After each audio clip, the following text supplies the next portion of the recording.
এই পবিত্ৰ ৰমজান মাহৰ জোন ওলোৱাৰ ক'তো খা খবৰ অহা নাই, ক'তো কোনো জেগাৰ পৰা জোন ওলোৱাৰ খবৰ অহা নাই এতিয়ালৈকে। গতিকে আমি এতিয়া ইতিমধ্যে ইশাৰ নামাজ পঢ়িয়াই আমি ওলাই আহিলোঁ, কোনো জেগাত জোন ওলোৱাৰ খবৰ নাই। গতিকে অহা কালিৰ পৰাই পবিত্ৰ ৰমজান মাহ আৰম্ভ হ'ব আৰু অহা কালি প্ৰথম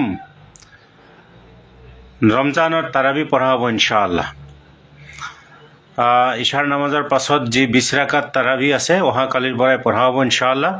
গতিকে আজিৰ দিনত কোনো জেগাতেই আমি অসমৰ বিভিন্ন জেগাত মই খবৰ কৰিছোঁ, কোনো জেগাত জোন ওলোৱাৰ খবৰ অহা নাই বা আমি পোৱা নাই, মই ব্যক্তিগতভাৱে পোৱা নাই।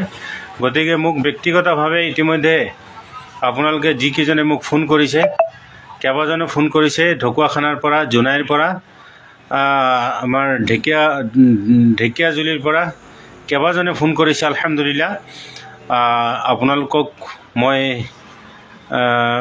যদিও ফোনত উত্তৰটো দিছোঁ, আৰু হয়তো এনেকুৱা বহু শুভাকাংক্ষীসকল আছে যে সিহঁতে হয়তো আশাৰে বাট চাই আছে। গতিকে মই সকলোকে জনাইছোঁ যে আমাৰ পবিত্ৰ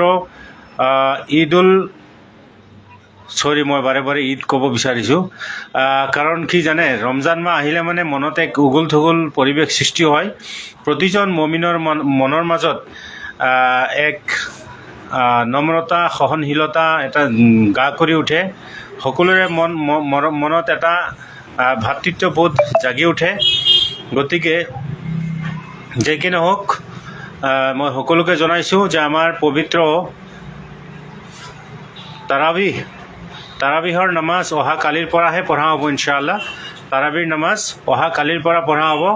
আজি অসমৰ বা ভাৰতবৰ্ষৰ কোনো জেগাত জোন ওলোৱা খবৰ এতিয়ালৈকে আমি পোৱা নাই। কোনো জেগাত জোন ওলোৱাৰ খবৰ পোৱা নাই। অহা কালিৰ পৰা ইনশাআল্লাহ আদায় কৰা। শফিকুল ইছলাম সালাম পঠাইছে, ৱালাইকুম আসসালাম ৰাহমাতুল্লাহি ওবাৰাকাতুহ। আল্লাহ পাকে আপোনাকো মংগল কৰক, আপোনাক শুভেচ্ছা জনাইছোঁ। আপুনি প্ৰথম কমেণ্টকাৰী, আল্লাহ পাকে আপোনাক মংগল কৰক। আৰু পবিত্ৰ মাহে ৰমজানৰ এই মুবাৰক মাহৰ আপোনাকো মুবাৰকবাদ, আপোনাক শুভেচ্ছা প্ৰদান কৰিছোঁ। মুবাৰক মাহিনাৰ শুভক্ষণত এই গুনাহগাৰক, এই নালায়কক খন্তেক সময় দোৱাৰ সময়ত আপুনি মোক ইনশাআল্লাহ দোৱা কৰিব যে আল্লাহ পাকে জ্ঞাত অজ্ঞাত যিমান গুনাহ কৰিছোঁ আল্লাহ পাকে যেন মাফ কৰে। কোনোবা এজনে জইন হ'ব বিচাৰিছে।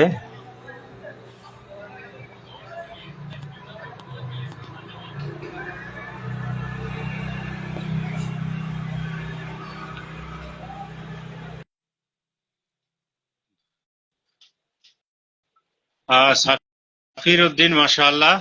সাফিৰ উদ্দিনে, ময়ো আপোনাকো পবিত্ৰ মাহে ৰমজানৰ শুভেচ্ছা জ্ঞাপন কৰিছোঁ। সাফিৰ উদ্দিন, আমি সকলো এটা পবিত্ৰ মন লৈ, পবিত্ৰ এটা চিন্তাধাৰা লৈ, সকলোৰে প্ৰতি পজিটিভ থিংকিং লৈ ইনশাআল্লাহ এই মাহে ৰমজান আমি উপভোগ কৰিম। এই মাহে ৰমজানক যি তিনিটা ভাগত ভাগ কৰা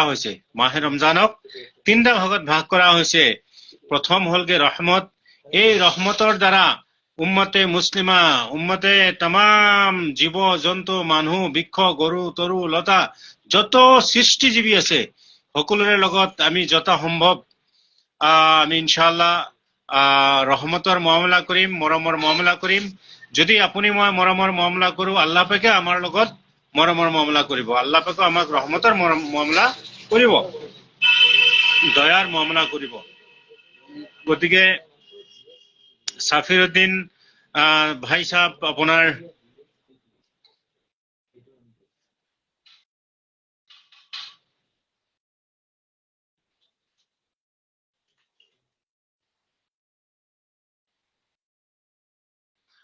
আমাৰ সাফিৰ উদ্দিন ভাইয়ে পবিত্ৰ ৰমজান মাহৰ শুভেচ্ছা জ্ঞাপন কৰিছে সকলোলৈ।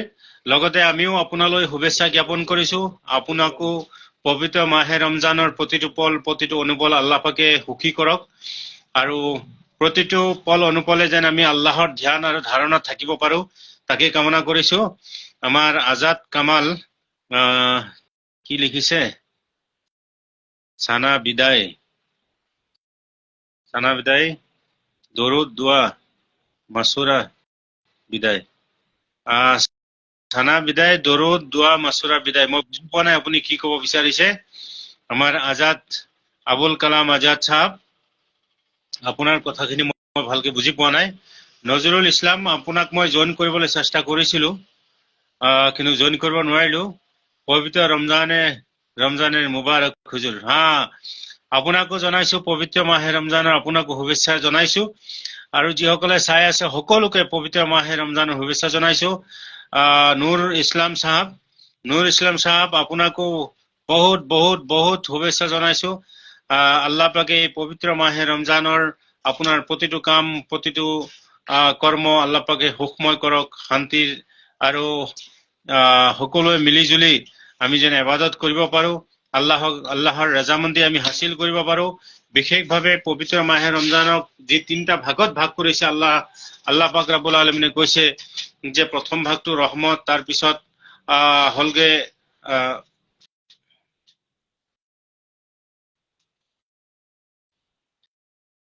ল্যাপটপ শ্বেয়াৰ কৰি দিওঁ।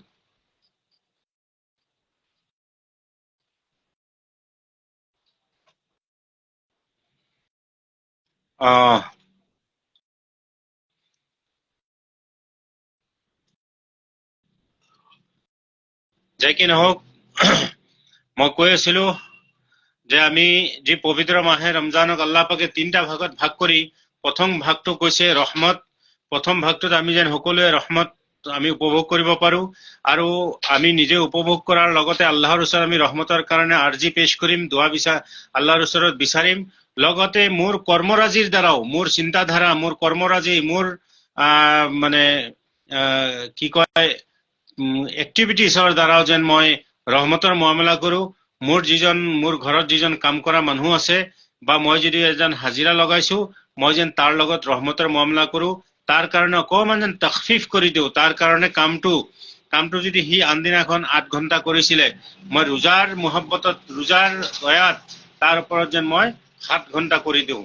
এইটো এটা আল্লাহৰ নবীৰ এটা হাদিছ আছে যে কমচে কম তোমাৰ অধীনস্থ যিসকল আছে তেওঁলোকক অকণমান তখফিফ কৰি দিয়া। গতিকে তাৰ পাছৰ যি 10 দিন আছে মাগফিৰত, সেই মাগফিৰতৰ কাৰণে আমি এজনে আনজনক পৰস্পৰক আমি মাফ কৰিম, পৰস্পৰক আমি মাফৰ কাৰণে সকলোৱে আমি দোৱা বিচাৰিম, আৰু পৰস্পৰক মাফ কৰি দিম। বিগত দিনত হোৱা কাম কাজ, বিগত দিনত আমি জ্ঞাত অজ্ঞাত অৱস্থাত বহু কিছু মানুহৰ দ্বাৰাই ভুল হয়। ভুলটো কিন্তু মানুহৰ দ্বাৰাই হয়। গতিকে মানুহ সেইজনকে ভাল বুলি কোৱা হৈছে যে যিজনে ভুল কৰি আল্লাহৰ ওচৰত স্বীকাৰ কৰিছে আৰু তওবা ইস্তেগফাৰ কৰিছে। খালিছ এৰাদাই যদি তওবা ইস্তেগফাৰ কৰাৰ পাছত তেখেতে আকৌ যদি সেইটো কৰিলে, আকৌ যদি ইস্তেগফাৰ কৰে, কৈছে আল্লাহ পাকে এনেকুৱা বান্দাক ভাল পায় যিজনে খালিছ এৰাদাই তওবা ইস্তেগফাৰ কৰে। খালিছ এৰাদাই যদি কোনোবাই তওবা ইস্তেগফাৰ কৰে, খালিছ এৰাদা তওবা ইস্তেগফাৰ কৰাৰ অৰ্থ হ'ল যে এজন মানুহে তওবা কৰাৰ পাছত পুনৰবাৰ সি উক্ত কামটো, অৰ্থাৎ উক্ত বেয়া কামটো বা বেয়াদবি কামটো বা আল্লাহৰ নাৰাজগী কামটো তাৰ পক্ষে কৰাটো ইমান অসম্ভৱ হৈ পৰে, যেনেকে হযৰত উমৰ ফাৰুক ৰাদিয়াল্লাহু তাআলাৰ লগতে কেইবাজন সাহাবাৰ দ্বাৰা এটা হাদিছ বৰ্ণিত আছে। উক্ত হাদিছত আল্লাহৰ নবী সাল্লাল্লাহু আলাইহি সাল্লামে কৈছে যে এজন মানুহ খালিছ এৰাদাই তওবা ইস্তেগফাৰ কৰাৰ পাছত তেখেতৰ আকৌ পুনৰবাৰ সেই উক্ত বেয়া কামৰ লগত জুৰি যোৱাটো এনেকুৱা অসম্ভৱ, যেনেকুৱা এজনী গাইৰ স্তনৰ পৰা এজনী গাইৰ দুধ উলিয়াই অনাৰ পাছত সেই গাখীৰ পুনৰবাৰ আকৌ স্তনত সুমুৱাই দিয়া যেনেকে অসম্ভৱ। আল্লাহৰ নবী হাদিছ আছে, হযৰত উমৰ ফাৰুক ৰাদিয়াল্লাহু তাআলাৰ পৰা বৰ্ণিত আছে, কৈছে তেনেকুৱা যিটো নেকি যি গাখীৰটো এবাৰ স্তনৰ পৰা উলিয়াই লোৱাৰ পাছত, আমি গাই খীৰাই লোৱাৰ পাছত সেই গাখীৰটো পুনৰবাৰ আকৌ সেই স্তনত সুমুৱাটো যেনেকুৱা ধৰণৰ অসম্ভৱ কথা। গতিকে আল্লাহৰ নবী সাল্লাল্লাহু আলাইহি সাল্লামে কৈছে যে এজন মানুহে তওবা কৰাৰ পাছত তাৰ পুনৰবাৰ সেই গুনাহলৈ আকৌ ঘূৰি যোৱাটো এনেকুৱা ধৰণৰ অসম্ভৱ। গতিকে আমি এনেকুৱা এটা নেক নিয়ত লৈ সকলোৱে ইনশাআল্লাহ আমি কি কৰিম, আমি সকলোৱে পৰস্পৰক মাফ কৰি দিম।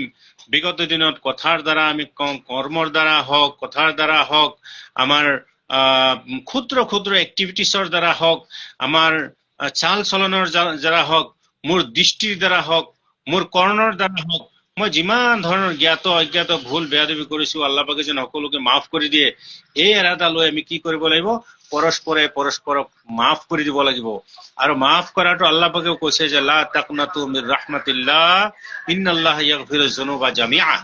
আল্লাহ পাকে কৈছে যে যিসকল বান্দাহে মাফ কৰাৰ মাদ্দাটো তেখেতৰ জীৱনত আনিব পাৰিব, এই মাফ কৰাৰ মাদ্দাটো হলগে মোৰ। হাদিছত মুফাসসিৰিনে কেৰামে লিখিছে, কোৰআনেৰ ব্যাখ্যাত মুফাসসিৰিনে কেৰামে লিখিছে যে মাফ কৰাৰ মাদ্দাটো হলগে আল্লাহৰ, আৰু সেই আল্লাহৰ মাদ্দাটো কৈছে আল্লাহৰ সেই খাস সিফতটো যিজন বান্দাহৰ জীৱনত আনিব পাৰিব, কৈছে সেইজন বান্দাহক আল্লাহ পাকে পছন্দ কৰে। কাৰণ সেই বান্দাহৰ সেইটো গুণ নাছিলে, সেইটো আল্লাহৰ গুণ আছিলে। গতিকে বান্দাহে সেইটো গুণ অৱলম্বন কৰি সি গোটেইখিনি মাফ কৰি দিছে। মানিছো তেওঁ হকৰ ওপৰত আছে, তেওঁ মাফ নকৰি তেওঁ দাবী ধৰি থকা, বা তেওঁ কোনোবাই যদি দাবী ধৰি থাকে, বা কোনোবাই যদি আকুৰ গোজ মনোভাৱেৰে থাকে যে নহয় মাফ নকৰো, তাৰ সেইটো হক আছে। কিন্তু তথাপিও সি যদি হকটো পৰিহাৰ কৰি সি যদি কয় যে নহয় মই পবিত্ৰ মাহে ৰমজান পাই গলো, গতিকে মোৰ ৰহমত পাই গলো, মোৰ মাগফিৰাত পাই গলো, গতিকে মই এই মাগফিৰাতত মই উম্মতে মুছলিমাই মোৰ লগত যোনে যিমান ভুল বেয়াদবি, যোনে যিমান ধৰণৰ কথাৰ দ্বাৰা কৰ্মৰ দ্বাৰা মোক চাল চলনৰ দ্বাৰা মোৰ লগত যিমানখিনি বেয়াদবি বেহৰমতি কৰিলে, মই সকলোখিনি কি কৰিলো? মই সকলোখিনি সিহঁতক কি কৰিম? মাফ কৰি দিম। যদি এনেকে কৈ দিব পাৰো, তেনেহলে কৈছে আল্লাহ পাকে কৈছে যে সেইজন বান্দাহক মই মাফ কৰি দিম, সেইজন বান্দাহক মই মাফ কৰি দিম। আৰু মই যিটো আয়াত কোৰআনে পাকৰ আয়াত কোৰআন তেলাওয়াত কৰিলো, লা তাকনাতু মিৰ ৰাহমাতিল্লাহ ইন্নাল্লাহ ইয়াগফিৰুজ যুনুবা জামিআ, এই আয়াতত মুফাসসিৰিনে কেৰামে কৈছে, কিছুমান একাংশ মুফাসসিৰিনে কেৰামে কৈছে যে নহয়, ইয়াৰ দ্বাৰা যুনুবা জামিআৰ দ্বাৰা সকলো গুনাহ মাফ হৈ যাব বুলি কোৱাৰ কথাটো একাংশ মুফাসসিৰিনে কেৰামে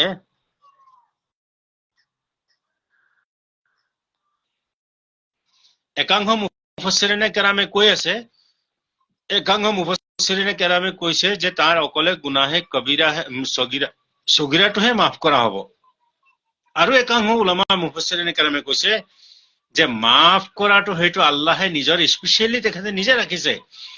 গতিকে বান্দা আৰু আবিদ আৰু মাহবুদৰ মাজত কিমানখিনি নিবিড় তাল্লুক, কাৰ লগত কিমানখিনি নিবিড় তাল্লুক হৈছে, সেইটো আবিদ আৰু মাহবুদে জানিব। ইয়াত তৃতীয়জনৰ কোনো কথা ক্ষমতা নাই।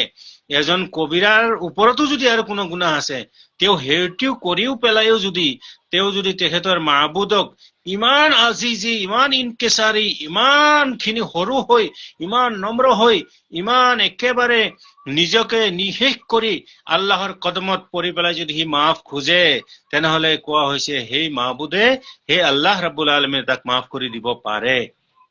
এইটোৰ কাৰণে একাংশ উলামাই কৈছে যে এইটো গুনাহে কবিৰা বা গুনাহে সগিৰা কায়দ লগোৱা কোনো হুকুম নাই। গুনাহে কবিৰা আৰু সগিৰা ইয়াত শৰ্ত নাই। ইয়াত আবিদ মাহবুদৰ প্ৰেমৰ তাল্লুক কিমানখিনি গহৰাই হৈছে, কিমানখিনি গভীৰতা হৈছে তেওঁলোকৰ প্ৰেমৰ তাল্লুক, সেই প্ৰেমৰ তাল্লুকৰ ওপৰত ভিত্তি কৰি সিহঁতক সেই ক্ষমা কৰি দিয়া হ'ব। গতিকে ইয়াত আমি তৃতীয়জনে আমি তাত যদি আমি কথা কৈ থাকো তেনেহলে নহব। গতিকে সেইকাৰণে আমি এই পবিত্ৰ মাহে ৰমজানৰ প্ৰথম 10 দিন হলগে ৰহমতৰ, তাৰ পিছৰ 10 দিন হলগে মাগফিৰাতৰ, তাৰ পিছৰ 10 দিন হলগে আটাইতকৈ লাষ্ট যি 10 দিন আমাৰ সকলোৰে মনত উগুল থুগুল পৰিৱেশ এটা থাকে। আমি সকলোৱে সবে কদৰ বিচাৰো, সবে লাইলাতুল কদৰি খাইৰুম মিন আলফি শাহৰ বুলি কৈছে। সেই লাইলাতুল কদৰ বিচাৰি আমি এতেকাফ কৰো, আমাৰ মহল্লাই মহল্লাই এতেকাফ কৰে। জামে মছজিদসমূহ যিমান আছে গোটেই বিশ্ব ব্ৰহ্মাণ্ডত, জামে মছজিদসমূহ যিমান আছে, প্ৰায় জামে মছজিদসমূহতে কি কৰা হয় যে এতেকাফ কৰা হয় আৰু আল্লাহক বিচৰা হয়। গতিকে এই পবিত্ৰ মাহে ৰমজানৰ আৰু এটা বৈশিষ্ট্য হলগে কি, যে আমাৰ এইটো জ্বলন্ত কেৰামত হয়, আল্লাহৰ পবিত্ৰ কালামৰ এটা এইটো মজিজা হয়। পবিত্ৰ আল্লাহৰ কালামৰ এটা মজিজা হয় যে পৃথিৱীৰ ভিতৰত একে লগত একে টাইমত কৰোৰ মানুহে কোৰআন পঢ়ে, কৰোৰ মানুহে কোৰআন পঢ়ে। গতিকে এই কোৰআন পঢ়াত আমাৰ এজন ভাইয়ে আবুল কালাম আজাদ তেখেতে তাৰাবিহৰ নামাজৰ 5G স্পীড হয় নিশ্চয়কৈ এটা গুৰুত্বপূৰ্ণ কথা আমাৰ আবুল কালাম আজাদ সাহেবে যিটো কথা আনিছে সঁচাকৈ আমি পবিত্ৰ মই কৈ আছিলো যে পবিত্ৰ কালামুল্লাহ আমি তেলাওয়াত কৰো প্ৰতি ঘৰতেই উম্মতে মুছলিমাৰ প্ৰত্যেক ঘৰতে কোনো জাত নাই পাত নাই কোনো ভাষা নাই কোনো কি কয় গোষ্ঠী নাই সকলোৰে ঘৰত বিহাৰী কক মাৰোৱাৰী কক মাৰাঠী কক মিয়া কক জুলহা কক গৰিয়া কক মৰিয়া কক আমিতো এইকেইটাহে জানো ইয়াৰ উপৰি কুৰেশী আছে আৰু কত কত কিবা কিবি আছে আৰব দেশত যাওক আৰবত যাওক আপোনাৰ আজমত যাওক আমেৰিকা যাওক ফ্ৰান্সত যাওক লণ্ডনত যাওক আপোনাৰ যিমান গোটেই বিশ্ব পৃথিৱীৰ জুৰি বিভিন্ন দেশত মুছলমান সমূহ সিঁচৰিত আছে আৰু বিভিন্ন জাতে জাতে বিভক্ত হৈ আছে পাতে পাতে বিভক্ত হৈ আছে জাতে জাতে বিভক্ত হৈ আছে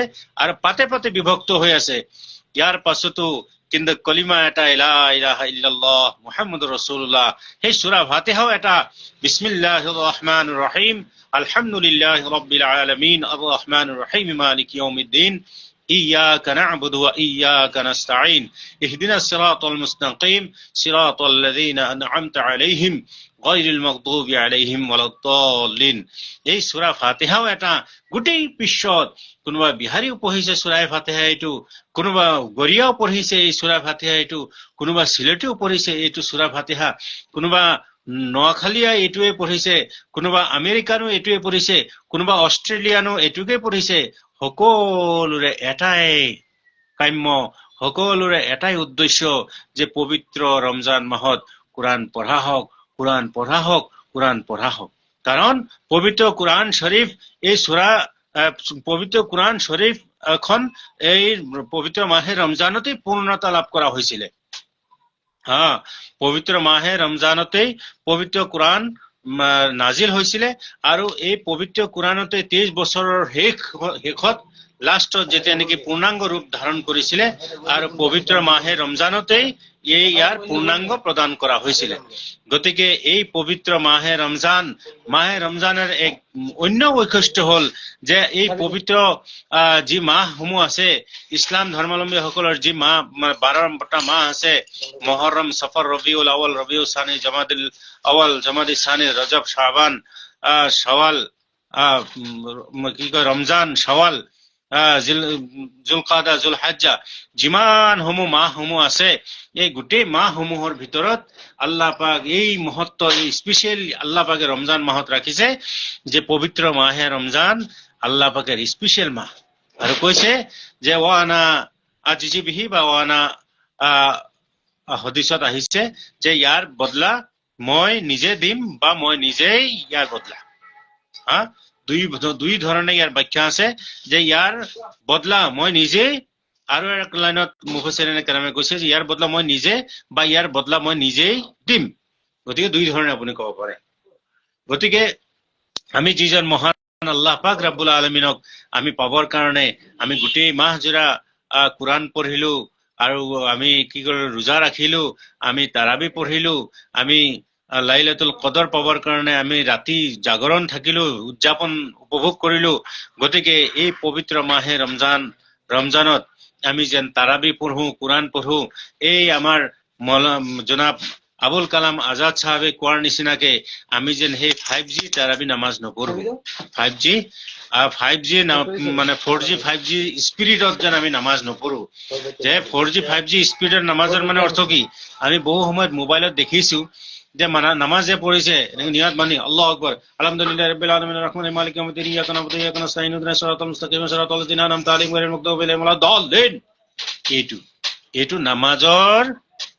এইটো নামাজটো হোৱাই নাই নামাজটো নহবই বৰঞ্চ এওঁ ডাঙৰ গুৰাহে কৰি আছে আল্লাহৰ কালামক এওঁ কি কৰিছে তিৰস্কাৰৰ পাত্ৰ বনাইছে আল্লাহৰ কালামক এওঁ অপমান কৰিছে এইটো আল্লাহৰ কালাম কেনেকে পঢ়িব লাগিব মানে সূৰা মুজাম্মিলত আছে নহয় কি আয়াতটো আছিলে ওয়াৰাতিলিল কুৰআনা তাৰতিলা কুৰআন তাৰতিলেৰ হইতে পড়া কুৰআন তাৰতিলেৰ হইতে পড়া আৰু কৈছে কুৰআন ওয়াইজা কুৰিয়াল কুৰআন ইয়াত কৈছে নহয় যে যেতিয়া কোৰাণ পঢ়া হয় তেতিয়া তোমালোকে শুনা, কাণ দি শুনা আৰু মনোযোগ সহকাৰে শুনা। হা, কাণ দি শুনা আৰু মনোযোগ সহকাৰে শুনা, তুমি কাণ দাঙি শুনা। এতিয়া এজন মানুহে যদি একদম আলহামদুলিল্লাহ ৰাব্বিল আলামিন এনেকে পঢ়ি পেলাই খালি লাষ্টত প্ৰথমটো আৰু লাষ্টৰটো দুটা শব্দই বুজি পোৱা যায়, আলহামদুলিল্লাহ এইখিনি বুজা যায়, আৰু লাষ্টত দল লেন এই এনেকে পঢ়ে।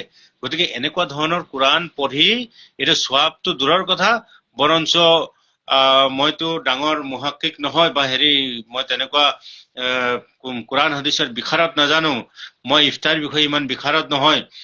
মইতো কওঁ মোৰ ব্যক্তিগত ধাৰণা যে কিজানি বহুত ডাঙৰ উল্টা আৰু গুনাহে কৰিছে, বহুত ডাঙৰ গুনাহে কৰিছে, কাৰণ কোৰাণ তৰতিলৰ সৈতে পঢ়া নাই। আল্লাহ পাকে কোৰাণ যেনেকে পঢ়িবলৈ কৈছিলে, যেনেকে বিচাৰিছিলে, আল্লাহ পাকে যেনেকে কোৰাণৰ মৰ্যাদা সহকাৰে তৰতিলৰ সৈতে মখাৰিজৰ সৈতে পঢ়িবৰ কাৰণে কৈছিলে, সি মখৰজটো দূৰৰ কথা, সি কোৰাণটো লৈ খেল ধেমালিৰ পাত্ৰ বনালে। গতিকে ইয়াৰ বাবে তাৰ নামাজটো নহবই, বৰঞ্চ ইয়াৰ উল্টা গুনাহে হ'ব। গতিকে আমি পবিত্ৰ মাহে ৰমজানত যেন আমি সকলোৱে নামাজ পঢ়ো, আমি পবিত্ৰ মাহে ৰমজানত আমি যেন সকলোৱে ভাতৃত্ববোধেৰে আমি আপোচৰ মাজত ভাইচাৰেগি আমি বজাই ৰাখো। আমি সকলোৱে যিমান যতদূৰ পাৰো সকলোৰে লগত ৰহমতৰ মামলা কৰিম, মৰমৰ মামলা কৰিম। আমি খং ৰাগ নকৰো, কাৰণ এইটো হলগে আজমাইশ হয়, এইটো আজমাইশ হয়, এইটো পৰীক্ষা হয়।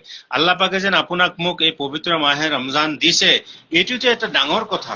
কাৰণ এই পবিত্ৰ মাহে ৰমজানৰ বিষয়ে কোৱা হৈছে যে শাহৰু ৰমাদান আল্লাযী উনজিলা ফীহিল কুৰান, এই পবিত্ৰ মাহে ৰমজানত কোৰাণ অৱতীৰ্ণ কৰা হৈছে। গতিকে যিটো মাহত কোৰাণ অৱতীৰ্ণ কৰা হৈছে সেইটো মাহটো বৰকতৰ মাহ হবই লাগিব, দয়াৰ মাহ হবই লাগিব, মমতাৰ মাহ হবই লাগিব, আল্লাহৰ নৈকট্য হাসিল কৰাৰ মাহ হবই লাগিব। গতিকে এইখিনি আমি ইনশাআল্লাহ সকলোৱে কৰিম। আমি আল্লাহৰ ওচৰত আমি আল্লাহৰ তাৱাক্কুল কৰি ইনশাআল্লাহ আমি কি কৰিম, অহাকালিৰ পৰা ইনশাআল্লাহ আমি কি কৰিব লাগিব, আমি তাৰাবিৰ কাৰণে প্ৰস্তুত হ'ব লাগিব। আমি কোনোবাই সূৰা তাৰাবি পঢ়িছো, আলহামদুলিল্লাহ সূৰা তাৰাবিয়ে পঢ়ক। কোনোবাই আমি যদি কি কয় মহল্লাত যদি কোৰাণ পঢ়িব নাজানো, মই কোৰাণ পঢ়িব নাজানো, কিন্তু আমাৰ মহল্লাত খতম তাৰাবিৰ ব্যৱস্থা কৰিছে, তেনেহলে মই কমচে কম মই সময় উলিয়াই মই ধাৰাবাহিকভাৱে সেই খতমত সেই তাৰাবিত অংশগ্ৰহণ কৰি মোৰ এটা যেন পূৰ্ণাংগ এটা খতমো তাত হৈ যায়, তাৰ কাৰণে মই কি কৰিব লাগিব, মই ব্যৱস্থা গ্ৰহণ কৰিব লাগিব। গতিকে মই যদি সদায় যদি তাত গৈ থাকি মই তাৰাবিত অংশগ্ৰহণ কৰি অংশগ্ৰহণ কৰি মই তাৰাবি কেইটা আদায় কৰিব পাৰো, তেনেহলে তাৰাবিৰ লগতে মোৰ দৈনিক কি হৈ যাব, এটা পাৰা মোৰ সম্পূৰ্ণ হৈ যাব, এটা পাৰা মোৰ সম্পূৰ্ণ হৈ যাব। প্ৰথম দিন এক পাৰা এক খেলামান পঢ়ি লয়, কোনোবা এক পাৰা ১.৫ পাৰাও পঢ়ে, কোনোবা হাফিজ সাহেবসকলে ১.৫ পাৰাও পঢ়ে। গতিকে আমি সকলোৱে ইনশাআল্লাহ এই পবিত্ৰ মাহে ৰমজানত আমি কোৰাণ তেলাৱত আৰু তসবিহ তাহলিল, আমি সৎ চৰিত্ৰ, আচাৰ আচৰণ, নম্ৰতা, ভদ্ৰতা, সহনশীলতা, আমাৰ মাজত ভাতৃত্ববোধ, আমি এইবোৰ ইত্যাদি আজি কৰি সকলোবোৰ নেক কাম যেন আমি কৰিব পাৰো। পবিত্ৰ মাহে ৰমজানক আত্মসংযম যেতিয়া আমাৰ হয়, যেতিয়া আমি নেকি ৰোজা ৰাখো, তেতিয়া গোটেই দিনটো লঘোণে থকাৰ পাছত একাংশ মানুহৰ কিন্তু অলপ মাথাটো অলপ চৰা হৈ থাকে। গতিকে মই সেইসকলক অনুৰোধ জনাম যে আমি মাথা চৰা হ'ব নালাগে। যোনে কিবা এটা কোনোবা কৈছে, তথাপিও মই নম্ৰভাৱে, মই ভদ্ৰভাৱে, মই ৰোজাৰ কথা মনত কৰি, আল্লাহৰ কথা স্মৰণ কৰি মই কমচে কম সেই কথাটোৰ মোক হক থাকিলেও মই যেন কমচে কম কি কৰো, মই অলপমান চুপ হৈ বহো। কাৰণ মই যেন ভাবো যে নহয়, মই পবিত্ৰ মাহে ৰমজানৰ ৰোজা ৰাখি আছো। মই এইটো ভাবো যে নহয়, মই মাহে ৰমজান ৰাখি আছো, গতিকে মই আন দিনাখন মই দোকানত আহিয়েই বা মই কিবা এটা যদি ব্যৱসায় কৰিছো, সেই ব্যৱসায় প্লেচত আহি বা মই চাকৰি কৰিছো, চাকৰি প্লেচত গৈ যদি কোনো কাম কাজ নাথাকে আমি কি কৰো, মোবাইলটো উলিয়াই ফেচবুক উলিয়াই চাই থাকো, বা কোনোবা ইউটিউবত বিভিন্ন গান বাজনা আমি চাই থাকো। গতিকে কমচে কম এই পবিত্ৰ মাহে ৰমজানত আমি এই গান বাজনাৰ পৰা আমি কি কৰিব লাগিব, আমি পৰিহাৰ কৰিব লাগিব। পৰিহাৰ কৰি আমি চকুৰ ৰোজা, ৰোজা কেৱল যে মই লঘোণে থাকিম সেয়ে ৰোজা নহয়। ৰোজা হলকে যে মোৰ চকুৰো ৰোজা আছে, মোৰ চকুৰ পৰ্দা ৰাখিব লাগিব। মই বেগানা পৰপুৰুষ মহিলাসকলৰ ওচৰত মোৰ যেন বদ নজৰে মই নাচাওঁ, বেয়া নজৰেৰে নাচাওঁ। অকল এইটো ৰমজান মাহ বুলিয়েই নহয়, এইটো গোটেই মোৰ জীৱনৰ কাৰণে, মই গোটেই জিন্দগীৰ কাৰণে মই এনেকুৱা বদ নজৰ যেন নাৰাখো। মানে স্পেচিয়েলি পবিত্ৰ মাহে ৰমজানৰ ৰোজা ৰাখি থকা অৱস্থাত মই যেন সেই গুনাহ কামটো নকৰো।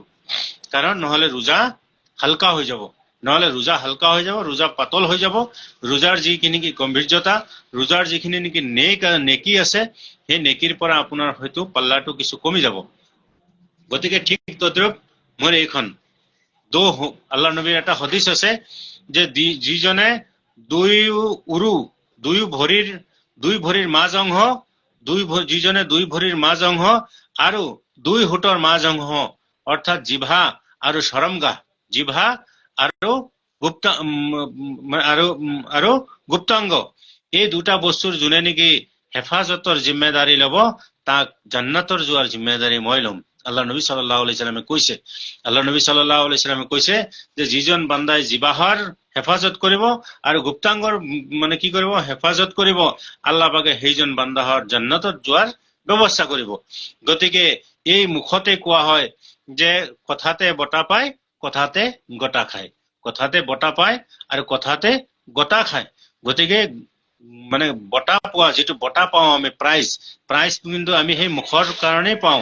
আৰু আমি গটা, যিটো নেকি ধাক্কা, গটা দিয়ে যে গটা, সেই গটা দিয়া ধাক্কা দিয়া কামটো কিন্তু সেই মুখৰ পৰাই হয়। এজন মানুহৰ লগত যদি আপোনাৰ মোৰ যদি ব্যৱহাৰ মানে একেবাৰে তিক্ত হয়, তিতা ব্যৱহাৰ হয়, মোৰ মাজত যদি একেবাৰে কৰ্কশত ভাষা হয়, তেনেহলে মোক এদিন দুদিন তিনদিনৰ মূৰত মোক আৰু মানুহে মৰম নকৰিব, মোক ধাক্কা মাৰি উলিয়াই দিব। গতিকে এই পবিত্ৰ মাহে ৰমজানৰ যেন মোৰ এই জিবাহখন মই কি কৰো, হেফাজত কৰো। আনহাতেদি মোৰ যি গুপ্তাংগ, সেইটোতো হেফাজত কৰিবই লাগিব। সেইটোতো ৰোজাৰ অৰ্থই হলগে সেইটো যে ৰোজা কাক কোৱা হয়, ৰোজা একেই কোৱা হয় যে সুবে সাদিকৰ পৰা গুৰুবে মানে তুলুৱে আফতাবৰ পৰা সুবে সাদিকৰ পৰা গুৰুবে আফতাবলৈকে, অৰ্থাৎ সুবে সাদিকৰ পৰা সূৰ্য অস্ত যোৱালৈকে খানা পিনা আৰু নিজৰ স্ত্ৰীৰ লগত অৰ্থাৎ নিজৰ নিজৰ পৰিবাৰ আছে, নিজৰ পৰিবাৰৰ লগত মিলনৰ পৰা বাচি থকাকৈ কোৱা হৈছে ৰোজা। গতিকে আমি এইখিনিত বাচি থাকিবই লাগিব। গতিকে আমাৰ আল্লাহ নবী সাল্লাল্লাহু আলাইহি সাল্লামে কোৱাৰ নিচিনাকে দুই হুটৰ মাজ অংশ জিভাটো আমি যদি হেফাজত কৰো আৰু আমি দুই ভৰিৰ মাজ অংশ আমাৰ যদি গুপ্তাংগটো আমি হেফাজত কৰো, তেনেহলে আল্লাহ পাকে জান্নাতৰ ব্যৱস্থা কৰিব। গতিকে আমি সেইখিনি যেন আমি আমল কৰিব পাৰো। তাৰপাছত মোৰ চিন্তা, মোৰ থিংকিং মোৰ কেনেকুৱা হ'ব লাগিব। এজন মানুহ দেখিছো, এজন মানুহ দেখাৰ পাছত যে এজন মানুহে সি একেবাৰে অসহায় অৱস্থাত মোৰ ওচৰত কিবা এটা আহিছে, অসহায় অৱস্থাত মোৰ ওচৰত কিবা এটা বিচাৰি আহিছে, মোৰ ওচৰত 3টা খেজুৰ আছে, কমচে কম মই তাক কি কৰো, এটা খেজুৰ মই তাক দি দিওঁ যে বাবা লোৱা, তুমি এইটো ইফতাৰী টাইমত খাবা। এটাই আছে। আল্লাহ নবীৰ হদিছত কোৱা হৈছে যে তুমি যিজন ব্যক্তিয়ে মই হদিছৰ সাৰাংশসমূহ কৈ গৈছো যে যিজন ব্যক্তিয়ে এজন ৰোজাদাৰক ইফতাৰী কৰাব, সেইজনে এটা পূৰ্ণাংগ ৰোজাৰ সৱাব লাভ কৰিব। ইয়াত চাহাবাসকলে আৰজ কৰিলে যে সেইজন মানুহক কি এতিয়া পেট ভৰাই খুৱাব লাগিব নেকি, বা তেখেতক কিমানখিনি পৰিমাণ খুৱাব লাগিব। তেতিয়া কিতাপত লিখিছে যে নহয়, সেইজন মানুহক লাগিলে তুমি এটা খেজুৰ দি দিয়া বা এগিলাচ পানীয়ে দিয়া বা 2টা বিস্কুটেই আনি দিয়া, কৈছে সেইটো এটা মানে ৰোজা ৰখাৰ সৱাব তেখেতৰ নামাই আমলত দি দিয়া হ'ব। লগতে আকৌ এইটো কথাও স্পষ্ট কৰি দিয়া হৈছে যে এজন মানুহে গোটেই দিনটো লঘোণে থাকি যিটো ৰোজা ৰাখিলে, সেই তেখেতৰ ৰোজাৰ পৰা কি তাৰ কোনো সৱাবৰ অংশ কাটি দি পেলাই তাক দি দিয়া হ'ব নেকি? সেইটো আল্লাহ নবীৰ হদিছত স্পষ্টকে মানে এইটো আৰু বৰ্ণনা কৰি কৈ দিছে যে নহয় নহয়, তেনেকুৱা কোনো কথা নহয় যে তেখেতক এক্সট্ৰাকে এইটো সোৱাব দিয়া হ'ব। বৰঞ্চ ৰোজাদাৰৰ সোৱাবৰ পৰা কোনো ধৰণৰ সোৱাব কমি কৰা নহ'ব। ৰোজাদাৰৰ সোৱাবৰ পৰা কোনো ধৰণৰ সোৱাব কমি কৰা নহয়, বৰঞ্চ তেখেতক এক্সট্ৰাকে আল্লাহ পাক ৰব্বুল আলমিনে তেখেতক কি কৰিব, সেইটো সোৱাব দান কৰিব। গতিকে পবিত্ৰ মাহে ৰমজানত আমি যতদূৰ পাৰো আমি আমাৰ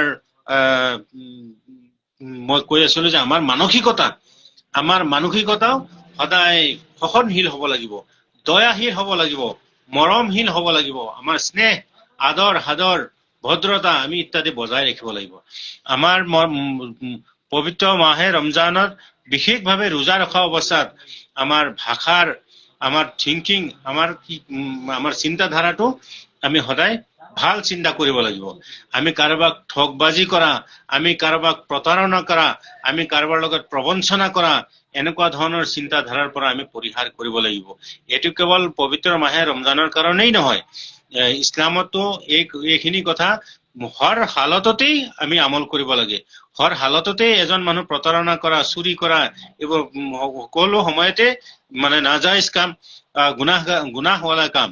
কিন্তু খাস কৰি স্পেচিয়েলি যিহেতুকে আপুনি মই যিটো ৰোজা ৰাখিম,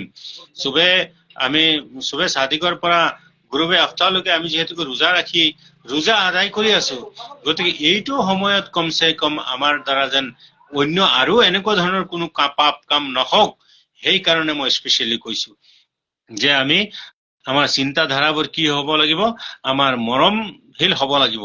আমি এজনে আনজনৰ প্ৰতি আমি বেয়া ভাৱ ৰাখি পোষণ কৰিলে নহব।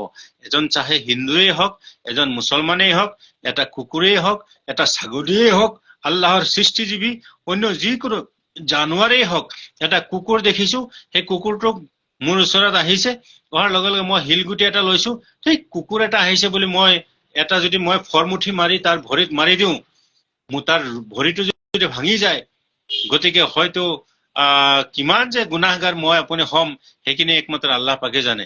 কাৰণ সেই কুকুৰটোৰ কোনো ভুল নাছিল। আপোনাৰ ওচৰত আহিছে বুলিয়েই কুকুৰ সি মাতিব নোৱাৰে, সি আপোনাৰ ওচৰত আহিছে বুলি হয়তো কিবা এটা খাবলৈ আহিছিলে, কিবা এটা বিচাৰিয়ে আহিছিলে আপোনাৰ ওচৰত, যে আপুনি হয়তো বিস্কুট এটা দিব। কিন্তু মোৰ ভিতৰত যেন মই মানুহৰ ৰূপ লৈ এটা অমানুহ যে মই বহি আছো, গতিকে খাস কৰি পবিত্ৰ মাহে ৰমজানত এই ধাৰণাটো যেন আমাৰ মাজত নহয় যে মই মানুহৰ ৰূপ লৈ অমানুহ হৈ যেন নাথাকো। গতিকে এইটো মই অনুৰোধ ৰাখিলো যে আমাৰ মানসিকতাও পবিত্ৰ মাহে ৰমজানত সকলোৰে প্ৰতি আমাৰ সহনশীল হ'ব লাগিব, সকলোৰে প্ৰতি মৰম আৰু দয়াৰ ভাৱ আমাৰ পোষণ কৰি ৰাখিব লাগিব। গতিকে মই মুখৰ কথা কলো, আমাৰ চকুৰ কথা কলো, মই থিংকিঙৰ কথা কলো, আৰু আমাৰ কৰ্মৰাজিৰ দ্বাৰাও, আমাৰ কাম কাজৰ দ্বাৰাও এনেকুৱা হ'ব লাগিব যে মই কাৰোৰ লগত যেন অন্যায় নকৰো, কাৰোৰ লগত বদাচৰণ নকৰো, মোৰ কৰ্মৰ দ্বাৰাও সেইখিনি আমি কৰিব লাগিব।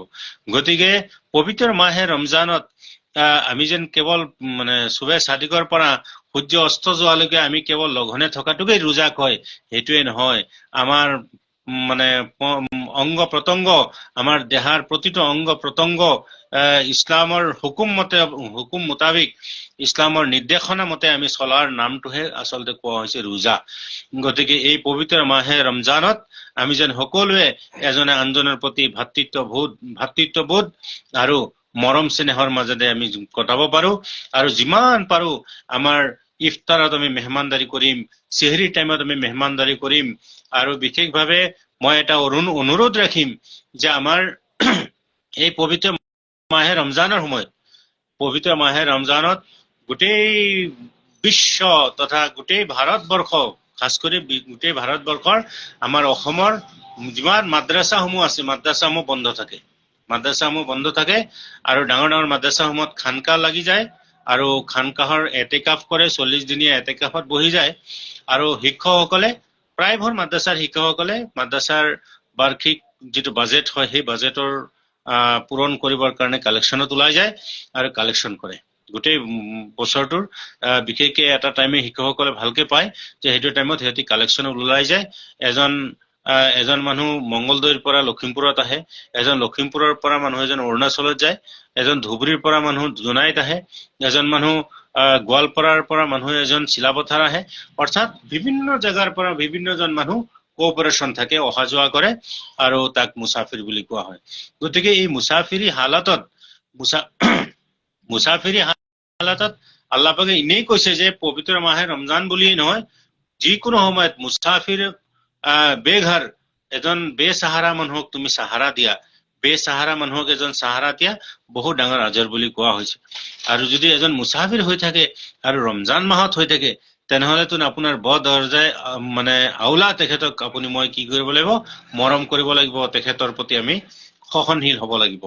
গতিকে এই পবিত্ৰ মাহে ৰমজানত বিভিন্ন জেগাৰ পৰা মাদ্ৰাছাৰ শিক্ষকসকলে কালেকশ্যনত ওলাই আহিব, আমাৰ লখিমপুৰতো আহিব, আমাৰ জোনাইতো যাব, চিলাপথাৰতো যাব, দৰঙতো যাব, মৰিগাঁৱতো যাব, বিভিন্ন জেগাত বিভিন্ন মাদ্ৰাছাৱালাসকলে আহিব যাব।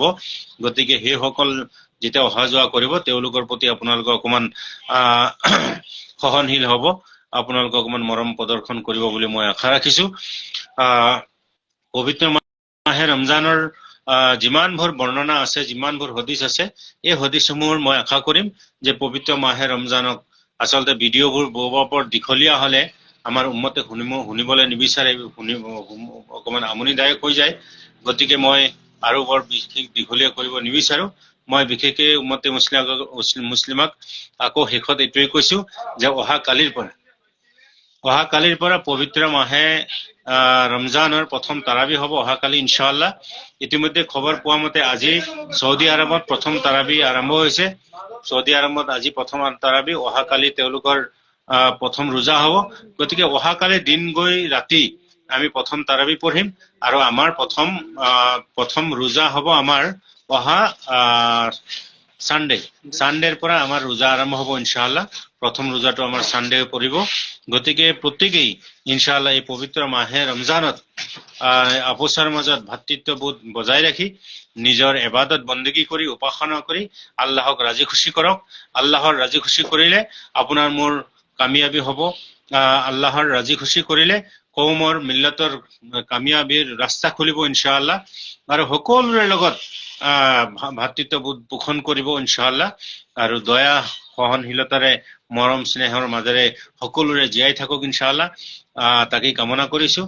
আৰু ইনশাআল্লাহ আপোনালোকে বিশেষভাৱে আমাৰ আবুল কালাম আজাদ চাহাবে তাৰাবি 5G যিটো স্পীডৰ কথা কৈছে, সঁচাকৈ এইটো বৰ দুৰ্ভাগ্যৰ কথা যে বহু জেগাত বহু মছজিদত এনেকুৱা আমি দেখা পাওঁ, বা মানে ইমামজনে তাৰাবি একেবাৰে খুব স্পীডত পঢ়ে, তেনেকে পঢ়িব নাপায়।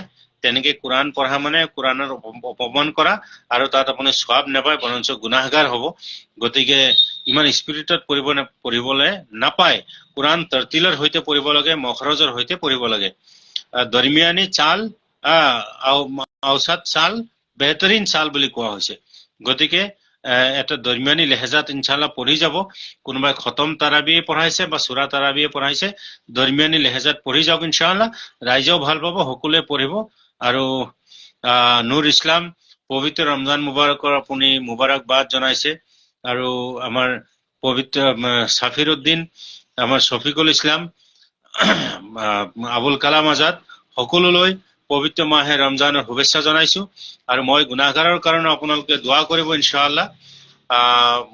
খাস কৰি যেন জ্ঞাত অজ্ঞাত অৱস্থাত যদি মই প্ৰায় ফেচবুকত আহোঁ, বা কোৰআন হাদিছ সম্পৰ্কেও হওক বা সামাজিক কিছু কথা বতৰাৰ কাৰণেও বহু সময়ত মই ফেচবুকত আহি কথা বতৰাখিনি মোৰ কি কয়, মোৰ মানে থিংকিং, মোৰ চিন্তাধাৰাখিনি মই ব্যক্ত কৰোঁ। যদি কাৰোবাৰ এনেকুৱা কোনো কথাত যদি আপোনালোকৰ আমনি পায় বা তিতা লাগিছে, আল্লাহৰ হস্তে মাফ কৰিব। পবিত্ৰ মাহে ৰমজান আহি গ'ল, আমাৰ মাজত পৰস্পৰক যদি আমি মাফ কৰি দিব পাৰোঁ, তেনেহ'লে আল্লাহ পাকেও ভাল পাব। আৰু সকলোৱে মৰমেৰে স্নেহেৰে আমি কাম কৰোঁ। অহা দিনত যেন আমি সকলোৱে কেৱল ৰোজা মাহ বুলিয়েই নহয়, ৰোজাৰ পাছতো যেন আমি সকলোৱে পৰস্পৰৰ লগত মিলি জুলি কামত আমি আগবাঢ়ো, কামে কাজে আমি লাগি যাওঁ।